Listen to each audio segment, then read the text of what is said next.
Knowing what I know about the differences between a Santa Cruz Mountains redwood tree that's native and an urban environment redwood tree that is planted in somebody's yard, I have to ask myself a question: how safe is a redwood tree?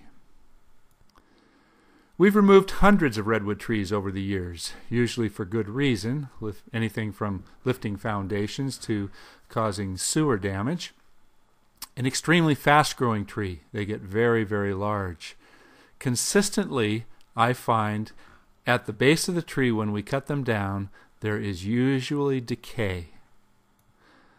Now I have to ask myself, why are these trees so often rotten at the base, at the very center of the tree? Well, I've concluded that there's a big difference between a native redwood tree that grows in a dense forest and a tree that's out in the open with no competition. Frankly, the redwood tree in the urban environment just grows too fast.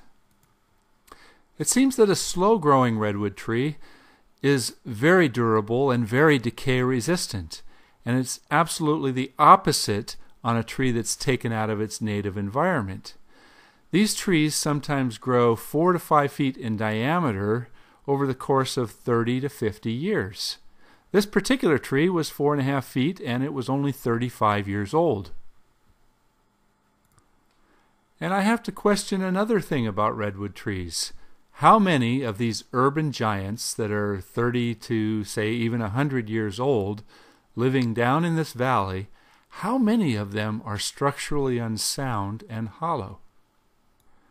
Redwood trees have long been known for their decay resistance, and that's why they've been used for exterior applications. In this case, this tree was riddled with termites. I also have to ask myself, how far underground does this decay extend? Does it spread out into the root system? Are the roots becoming weaker with age, or is there enough stability remaining on the tree to sustain it? These are all big questions. Maybe we need to rethink these trees. We give them such a reverence because of what they are. A redwood tree is known to live for thousands of years, but in an urban environment, it's an entirely different type of situation. They grow extremely fast and cause more damage than oftentimes they're worth. I have often attempted to mill up urban redwood trees, and I have milled up a considerable number of them, several hundred of them actually. And consistently across the board, I find that the wide growth rings create poor quality lumber, as well as the decay pockets, especially near the base, leads to wood that is not very satisfactory. So frankly, I believe that we're giving these trees a special consideration for what we know them to be in the wild. And in the urban environment, I think we have to look twice at these trees and possibly reconsider. Thanks for taking the time to view this brief presentation. My name is Blair Glenn. I am an ISA certified arborist.